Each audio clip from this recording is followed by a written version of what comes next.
तो देखिए अभी तक आपने नाउन के बारे में सारी समझ डेवलप कर दी।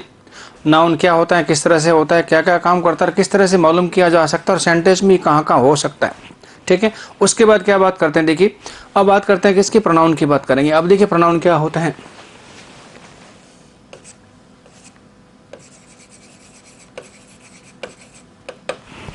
अब देखिए प्रोनाउन क्या होते हैं आपके, हिंदी में इसको क्या बोलते हैं, सर्वनाम बोलते हैं।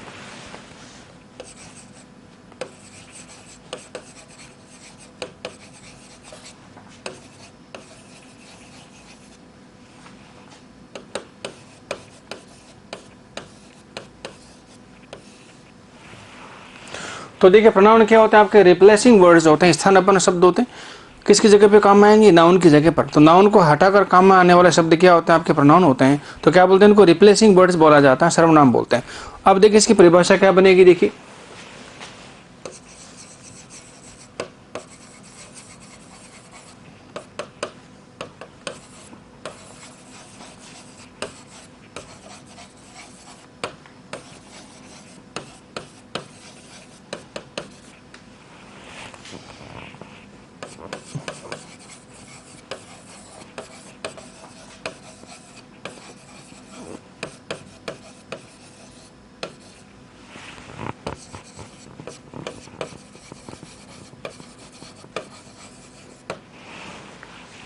तो देखिए words which are used in place of nouns are known as pronouns. तो देखिए नाउन की जगह पर काम में आने वाले शब्द क्या होते हैं आपके, प्रोनाउंस होते हैं। कोई दिक्कत नहीं, आगे बात समझ में। अब देखिए प्रोनाउन क्या क्या काम कर सकते हो, पहले देखते हैं प्रोनाउन के फंक्शन क्या होते हैं, फिर देखते हैं प्रोनाउन कौन कौन से होते हैं। तो देखिए इसके फंक्शन क्या होंगे आपके।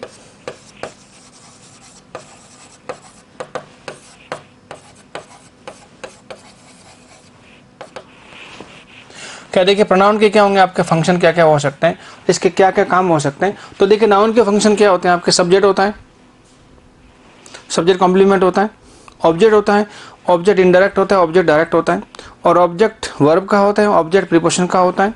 ठीक है, और फिर होता है आपका ऑब्जेक्ट कॉम्प्लीमेंट। तो देखिए नॉर्मली जो जो काम आपके नाउन कर सकते हैं वो सारे कौन कर सकते हैं, आपके प्रोनाउन कर सकते हैं। क्यों, क्योंकि नाउन ही को हटाकर क्या लगाते हैं, अपने प्रोनाउन लगाते हैं। ठीक बात है। तो प्रोनाउन के फंक्शन क्या क्या हो सकते हैं देखिए। तो देखिए प्रोनाउन क्या बन सकता है आपका, ये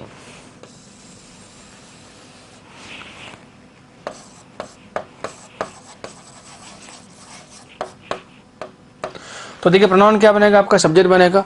और देखिए सब्जेक्ट बनेगा तो इसका संबंध किससे होगा, आपका फाइनाइट वर्ब से होगा। और कहाँ मिलेगा आपको ये,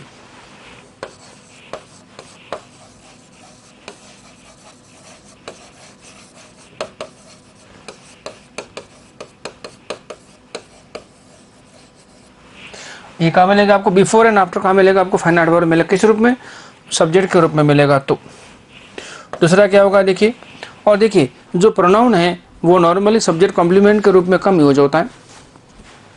ठीक है, और होगा तो कहाँ होगा आपको, बी वर्ब के साथ कहीं ना कहीं आपका यूज होगा। ठीक बात है।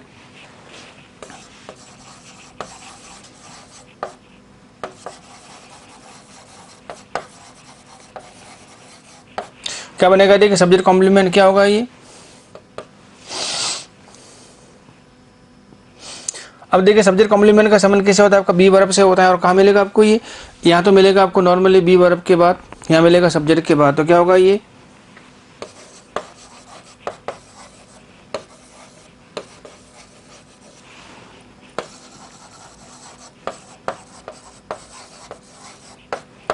ये कहाँ मिलेगा देखिए, after be verb and subject मिलेगा। तो देखिए सेंटेंस आपका स्टेटमेंट है तो कहाँ मिलेगा आपको, बी वर्ब के बाद। और सेंटेंस कैसा होगा आपका, यदि इंटरोगेटिव तो कहाँ मिलेगा, सब्जेक्ट के बाद मिलेगा। तो after be verb and subject. ठीक है। तीसरा क्या होगा देखिए, ये ऑब्जेक्ट होगा। और जब ऑब्जेक्ट है तो कहाँ मिलेगा आपको ये,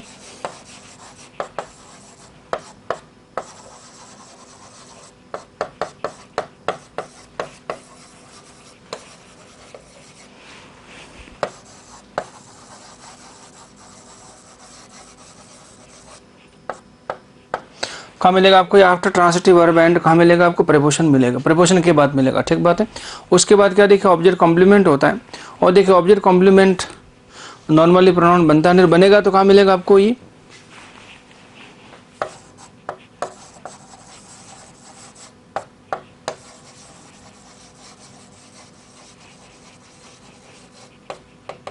क्या मिलेगा? आफ्टर ऑब्जेक्ट मिलेगा ये।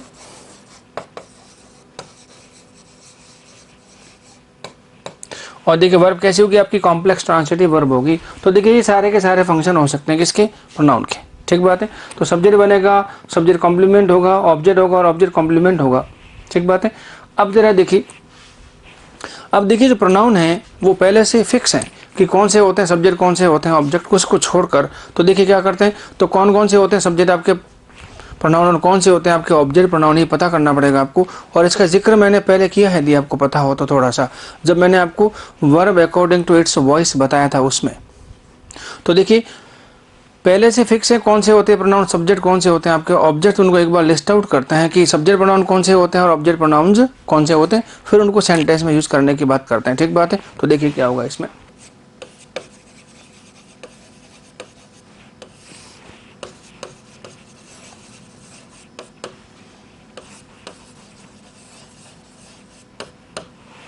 तो देखिए प्रोनाउन क्या होंगे आपके? सब्जेक्ट, और प्रोनाउन क्या होंगे आपके? ऑब्जेक्ट होंगे।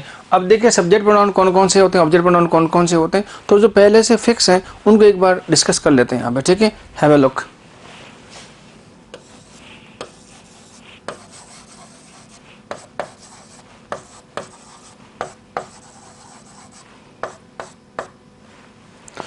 तो क्या देखिए, आई, वी, यू, ही, शी, दे, और क्या लिखा है? इट लिखा है। ये प्रोनाउन है आपके। ठीक बात है। उसके बाद देखिए ऑब्जेक्ट कौन से होंगे, देखिए क्या होगा, देखिए मी, अस, यू,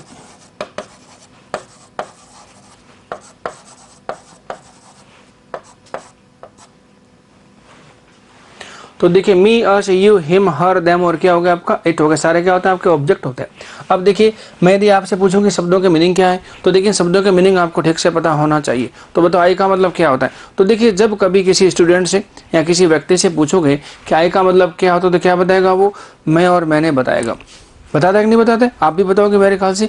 लेकिन ऐसा नहीं है, आई के दो अलग अलग मीनिंग हो सकते हैं। अब डिपेंड करता है कि आई को आपने यूज एक्टिव वॉइस में किया है या फिर पैसिव वॉइस में किया है।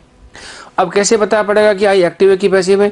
तो आई के बाद आने वाली वर्ब डिसाइड करेगा कि आई एक्टिव है या पैसिव है। तो आई के बाद यदि एक्टिव वर्ब है तो मीनिंग क्या निकलेगा आपका? एक्टिव। और आई के बाद यदि पैसिव वर्ब है तो इसका मीनिंग क्या निकलेगा? पैसिव मीनिंग निकलेगा। तो देखिए पहले बात करते हैं इसका एक्टिव मीनिंग क्या होगा। तो देखिए यहाँ बात करते हैं इसके एक्टिव मीनिंग और यहाँ बात करते हैं इसके पैसिव मीनिंग की बात करेंगे। तो देखिए आई के एक्टिव मीनिंग क्या होता है, देखिए तो देखिए आई का मतलब होता है मैं, मैंने, ये तो आपका एक्टिव मीनिंग है। वी से हो गया,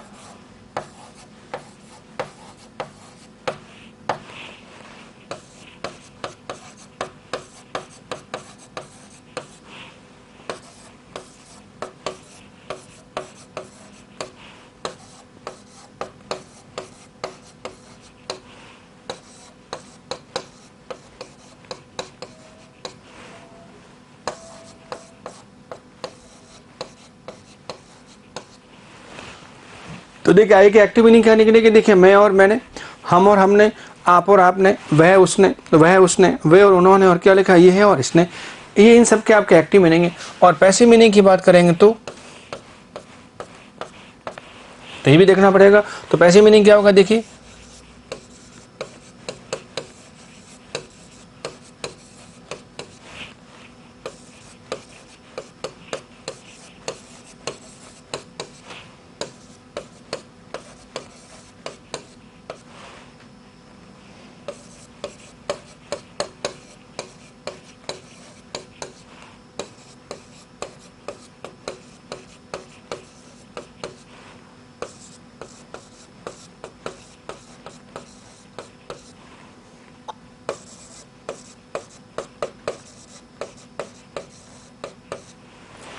तो देखिए पैसिव मीनिंग क्या होगा इसका? देखिए मुझे, मुझको, आई का, वी से हो जाएगा हमें हमको, यू से हो जाएगा आपको तुमको तेरे को, ही से हो जाएगा उसे उसको, शी से हो जाएगा उसे उसको, दे से हो जाएगा उन्हें या फिर उनको, और इट का हो जाएगा इसे या फिर इसको। तो देखिए एक्टिव मीनिंग और क्या होगा आपका? पैसिव मीनिंग है। तो देखिए ये सारे के सारे वर्ड क्या होते हैं आपके? सब्जेक्ट होते हैं, जिसमें दो शब्द छोड़ दीजिए। कौन सा? यू और इट, जो सब्जेक्ट भी होता है ऑब्जेक्ट भी होता है। अब जब ऑब्जेक्ट प्रोनाउन है तो इसका मीनिंग क्या निकलेगा? देखिए अब देखिए वाक्य प्रयोग बताएगा आपका इसका मीनिंग क्या निकालना है। आप अपने हिसाब से काम नहीं कर सकते। जैसे इंग्लिश कहती है करते जाओगे तो आपको कहीं दिक्कत नहीं, कि जहाँ अपनी तरफ से कुछ किया तो फिर प्रॉब्लम हो जाएगी। तो जैसे इंग्लिश कहती है तालमेल के साथ काम करते जाइए, कीप ऑन डूइंग, और जहाँ अपनी तरफ से कुछ झाड़ना शुरू कर दिया ना तो तकलीफ रहेगी आपकी। अच्छा देखिए इसके मीनिंग देखते हैं पहले।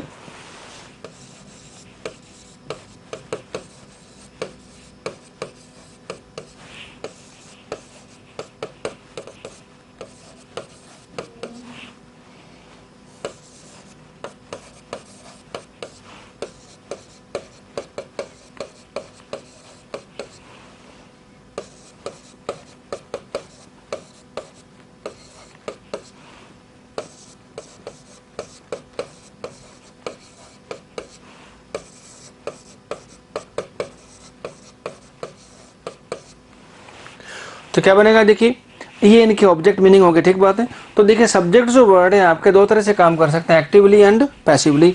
पैसिव मीनिंग ये होगा, एक्टिव मीनिंग आपका ये होगा, और इन शब्दों के मीनिंग एक ही तरह से निकलेंगे, यही होगा आपका, ठीक बात है। तो ये सारे क्या हो गए ऑब्जेक्ट, ये सारे क्या हो गए आपके सब्जेक्ट हो गए। अब देखिए ये चीजें मिलेगी कहाँ आपको, तो देखिए इनका संबंध क्या होगा आपका फाइनाइट वर्ब से होगा। तो कहाँ मिलेंगे आपको, before and after finite verb ये यूज होते हैं।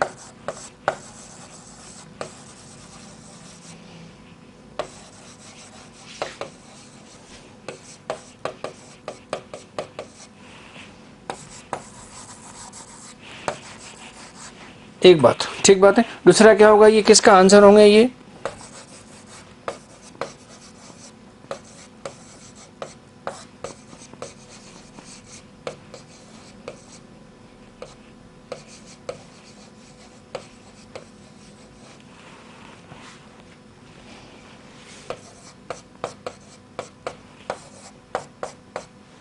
तो क्या देखिए हु और क्या होते हैं, व्हाट के आंसर होते हैं। हु का मतलब क्या होगा, व्यक्ति, और व्हाट का मीनिंग क्या होगा, व्यक्ति के अलावा हो गया। तो ये इनका सिस्टम हो गया। अब देखिए ये शब्द क्या होंगे, तो देखिए इनका शब्दों का संबंध किससे होता है, तो इनका संबंध होता है आपका वर्ब ट्रांसिटिव से, और प्रीपोजिशन से। तो कहाँ मिलेंगे आपको, ये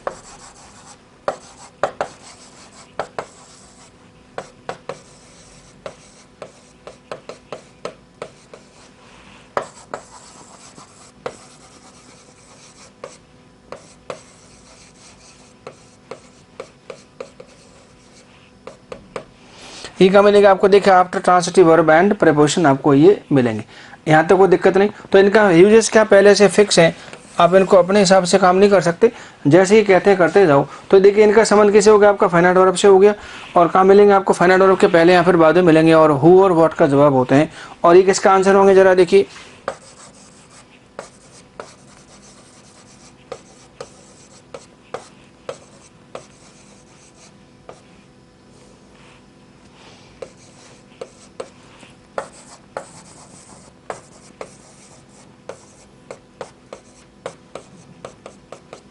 क्या देखिए हुम तथा व्हाट के आंसर होते हैं। देखिए तो ये हुम और व्हाट के आंसर होते हैं, और ये किसके होते हैं, हु और व्हाट के आंसर होते हैं। तो देखिए व्हाट सब्जेक्ट भी होता है, व्हाट ऑब्जेक्ट भी होता है, और हु सब्जेक्ट और हुम क्या होता है आपका ऑब्जेक्ट होता है। इसका जिक्र सारा कर चुके पहले अपन लोग। हु सब्जेक्ट भी होता है, सब्जेक्ट कॉम्प्लीमेंट भी होता है, हुम सिर्फ क्या होता है ऑब्जेक्ट होता है, और व्हाट सारे कुछ होते हैं, सब्जेक्ट भी होता है, ऑब्जेक्ट भी होता है, सब्जेक्ट कॉम्प्लीमेंट भी होता है, ठीक बात है। अब देखिए इसमें तीन शब्द हैं अपने पास, कौन कौन से, यू, सॉरी दो शब्द हैं, यू और इट। तो देखिए एक तो यू और एक तीसरा शब्द कौन सा होता है आपका, व्हाट। इन तीनों शब्दों के यूज करने के बाद ही पता चलेगा वो क्या है। बाकी नॉर्मली दो शब्द होते हैं, यू और इट, सब्जेक्ट भी होते हैं ऑब्जेक्ट भी होता है, और इन दोनों से कभी गलती होती ही नहीं है, ये जहाँ भी है सही रहते हैं, ठीक बात है। अब देखिए जरा इनका सेंटेंस बना के देखते हैं कि क्या इसमें बात हो सकती है। अब देखिए एक नॉर्मली एक वर्ड ग्रुप दिखाई देता है एग्जाम के हिसाब से, कई जगह बुक्स में होता है, आप भी पढ़ते हैं, गुरुजी ने आपको पढ़ाया होगा, तो मैं भी उसको एक बार आपके सामने डिस्कस करता हूँ। Have a look.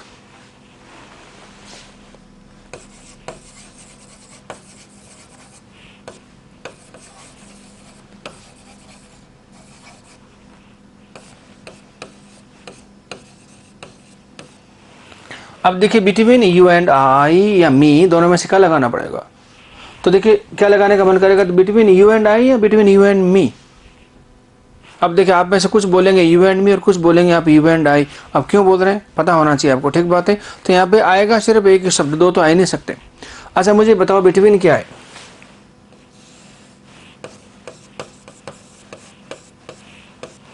तो देखिए बिटवीन क्या होगा आपका प्रीपोजिशन है, और प्रीपोजिशन के बाद कभी सब्जेक्ट आता ही नहीं, हमेशा क्या होता है आपका ऑब्जेक्ट आता है। तो यू क्या होता है यहाँ पे ऑब्जेक्ट है और जुड़ा मामला एंड से, तो क्या होगा आगे ऑब्जेक्ट ही आपको चाहिए, तो क्या करना पड़ेगा बिटवीन यू एंड मी होगा, यहाँ आई हो ही नहीं सकता। और कई बार एग्जाम में आ चुका बिटवीन यू एंड आई, क्या करना पड़ेगा आपको, इसे बिटवीन यू एंड मी करना पड़ेगा। आगे बात समझ में। तो प्रीपोजिशन के बाद हमेशा क्या आता है आपका ऑब्जेक्ट आता है। Clear, okay. अच्छा आप देखिए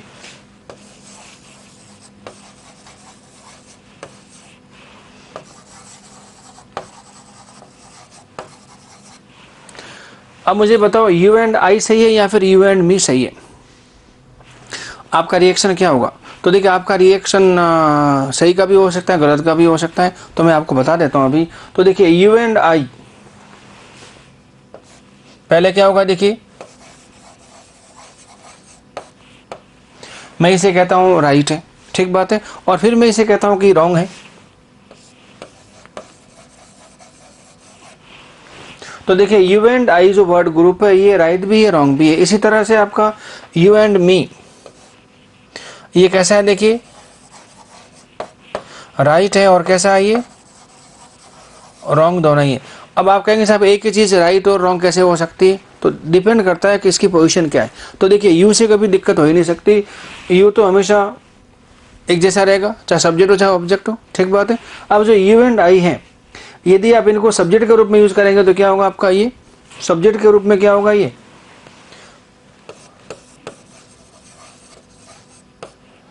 देखिए सब्जेक्ट की पोजीशन लिया तो क्या होगा राइट, अदरवाइज क्या होगा ये रॉन्ग हो जाएगा आपका, ठीक बात है।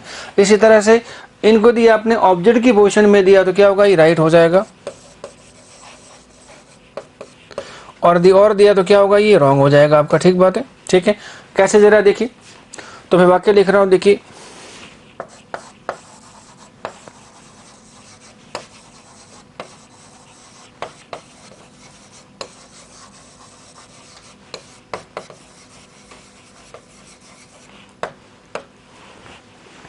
क्या लिखा, देखिए you and me are very good friends, इसका मतलब आप और मैं बहुत अच्छे क्या मित्र हैं। अब देखिए यहाँ पे सेंटेंस बनाया अपन ने। अब देखिए आर क्या है, आर आपकी फाइनाइट वर्ब है, बी वर्ब है। अब मुझे बताओ फाइनाइट वर्ब के पहले क्या आता है, तो देखिए सेंटेंस आपका स्टेटमेंट होता है तो फाइनाइट वर्ब के पहले क्या आता है आपको सब्जेक्ट आता है। अब देखिए यू क्या सब्जेक्ट है कि ऑब्जेक्ट है, तो देखिए यू कहता है कि मुझे प्रॉब्लम है नहीं, दोनों केस में सेम रहता है, लेकिन प्रॉब्लम किसको है, इस मी को है। अब देखिए मी इस फाइनाइट वर्ब के पहले नहीं आ सकता क्योंकि ऑब्जेक्ट है, और वैसे भी ऑब्जेक्ट के बाद आपकी फाइनाइट वर्ब नहीं आ सकते, फाइनाइट के पहले क्या नहीं आता आपको ऑब्जेक्ट नहीं आ सकता, तो क्या करना पड़ेगा आपको इसे। अब देखिए यू एंड मी क्या हो गया, अब देखिए यू एंड मी सही भी है गलत भी है। अभी गलत है क्यों, क्योंकि ये रॉन्ग पोजीशन में आ गया, सब्जेक्ट के रूप में आ रहा, तो क्या होगा गलत, तो क्या करना पड़ेगा आपको इसे आई करना पड़ेगा। तो यू एंड आई अभी दोनों मिलकर आपका सब्जेक्ट बना और वर्ब आर ही आएगी, तो you and I R very good friends. I am नहीं, क्योंकि वर्ब सिर्फ आई की नहीं है, ये वर्ब यू एंड आई दोनों की कंबाइंड वर्ब है, तो क्या करना पड़ेगा, तो you and I R very good friends, ये हो गया आपका सही। Got it. अब जरा देखिए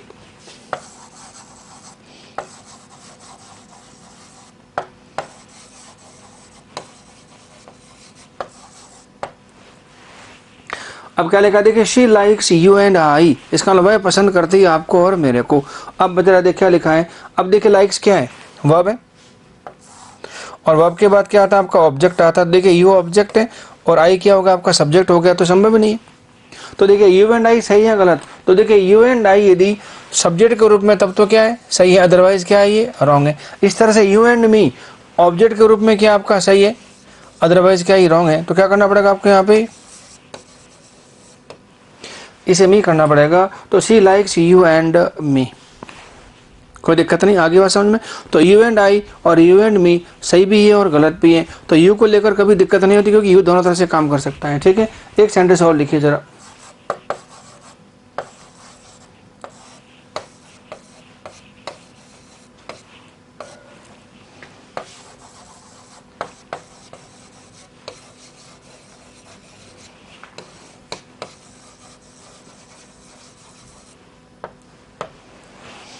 क्या लिखा, देखिए all of dash are very good friends, इस वाक्य का मतलब है हम सभी बहुत अच्छे क्या हैं मित्र हैं, ठीक बात है।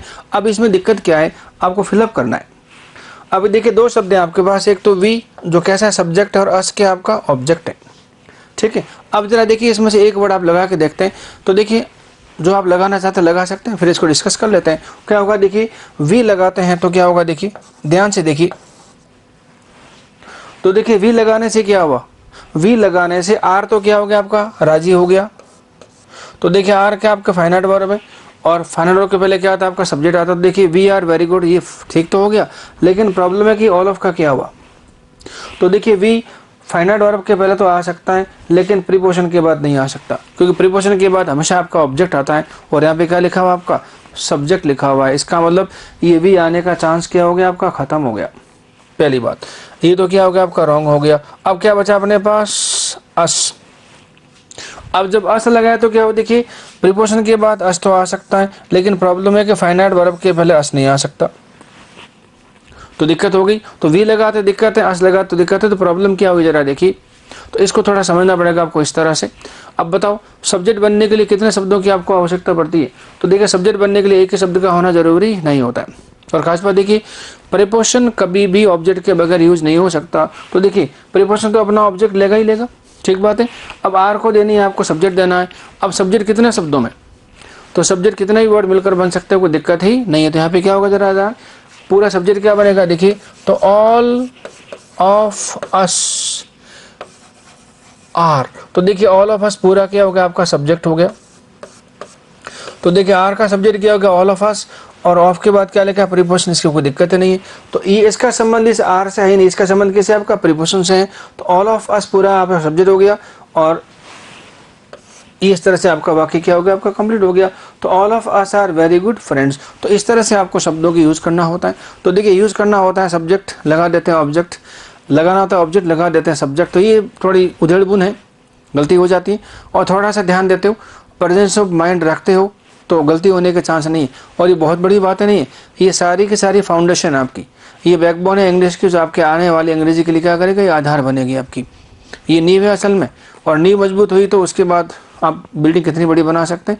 और अचानक यदि बिल्डिंग बनाओगे, नींव आपकी कमजोर है, तो आप समझ सकते हैं क्या होगा। तो ये आप भली भांति समझते हैं, मुझे समझाने की जरूरत नहीं होनी चाहिए, ठीक बात है। तो ये था आपका देखिए प्रोनाउन का सिस्टम, जो किस तरह से यूज होता है। अब देखिए बात करते हैं इसी प्रोनाउन के आगे नेक्स्ट। तो सब्जेक्ट प्रोनाउन पहले से पता है, ऑब्जेक्ट प्रोनाउन आपके पहले से पता है, और किस तरह से यूज होते हैं ये सारी बातें मैंने आपको यहाँ पे समझा दी। अब देखिए जितने प्रोनाउन होते हैं,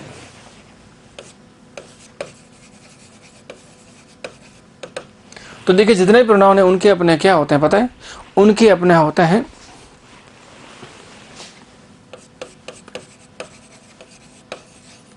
तो उनके अपने होते हैं नंबर।